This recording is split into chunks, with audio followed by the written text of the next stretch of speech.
Welcome back to the channel. Today I'm going to quickly show you the LG B4 model, which is a 2024 LG OLED TV, and this is the 55-inch model. It has a slim profile, really slim profile. I mean, I couldn't believe how thin this was.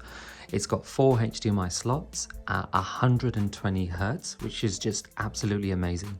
I had a choice over this model or the LG C3, which is from the year 2023, so it's a very, very popular model. It was £100 more, and the only reason why I chose this, it wasn't so much the budget itself, it was for the updates. I would get almost an extra year or two updates with this model. Plus, I've had a look, and the C3, it seemed to have a couple of issues coming out, particular 55-inch models. There was just something about the B4 with it being a bit lower spec, using slightly less energy, which made me feel that maybe it would last in the long term. The LG C3 model is superior. The only main difference is the brightness on the C3 is superior, but the gaming mode on the B4 model is supposed to be much more optimized and maintains its brightness with the VRR enabled. Honestly, where this TV really shines is the HDR gaming. Now, although the game I'm currently playing, Cat Quest, isn't HDR, the colors are just popping out. Honestly, the blues in the sea just look blue, and any other color just looks so vibrant. It is just absolute joy to play.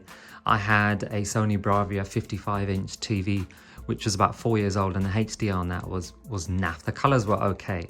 I'm going to switch to a HDR game just in a moment, but I mean, just playing this is an absolute joy. It really is. I've got FC24 here. I keep calling it FIFA, to be honest, and this just looks absolutely amazing.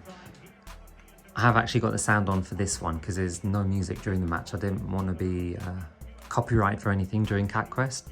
But yeah, look at the colors just popping out, so vibrant. It's amazing, it's so smooth. This is 60 frames per second, this game. I haven't tried anything that could be 120 frames per second, but I just don't think I need it, to be honest.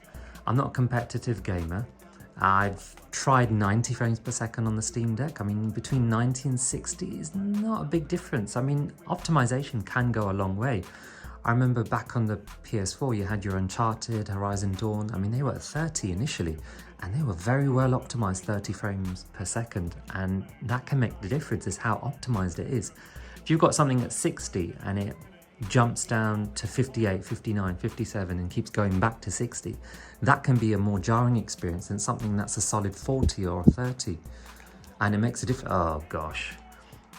I have got this on world class, and because I'm filming in the way I'm sitting as well, to get focus, I'm not really paying attention. I can make all the excuses I want, to be honest.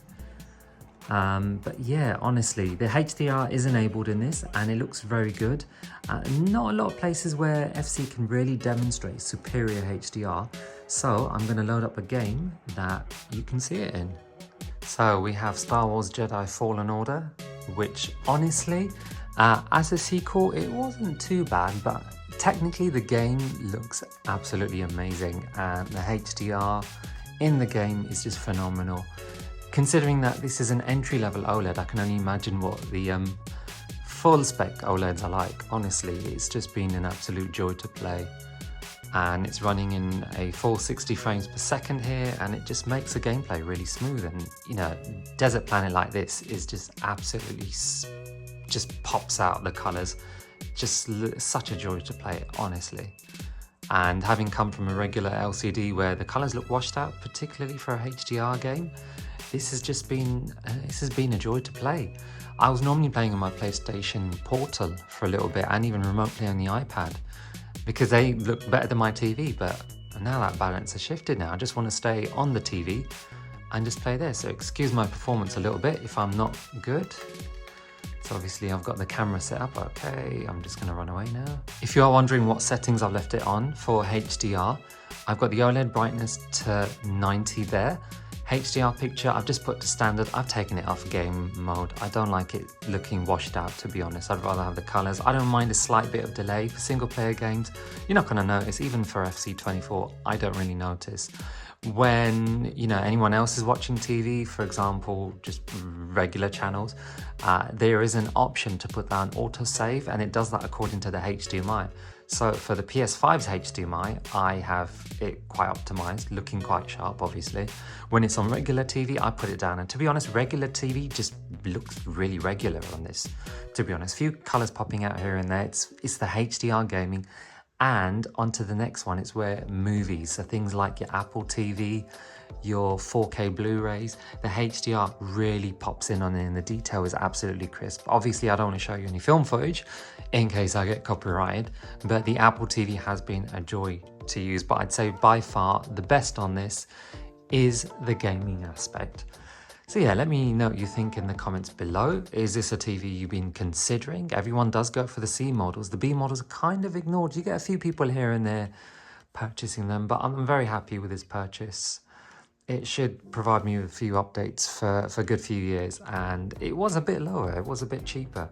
To be fair, LG had a really good sale. I picked this up for about 700 and something, I think, in their sale. It's gone back up to over £1,000, which is just crazy. I wouldn't have paid that much at all. Plus I managed to sell my old TV, so that does help if you're able to fund yourself like that. But yeah, let me know what you think in the comments below, like and subscribe, and until next time.